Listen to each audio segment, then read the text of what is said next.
In this video, I will show you how to fix Steam Webhelper not responding.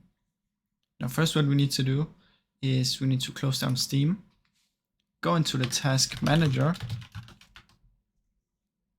From in here, you're going to find Steam client Webhelper.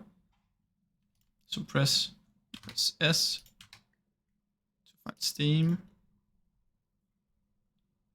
You're going to end task. You can also go into details and type in S. Scroll down until you find Steam. Steam Webhelper. You're going to end task. You're going to end task on Steam as well. And now it should all close down. There we go.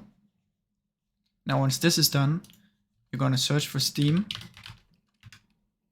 Right click on it. Open file location. Right click again. Open file location. And now you should see the Steam exe file. You're going to right click on it. Properties. Compatibility. Check this box.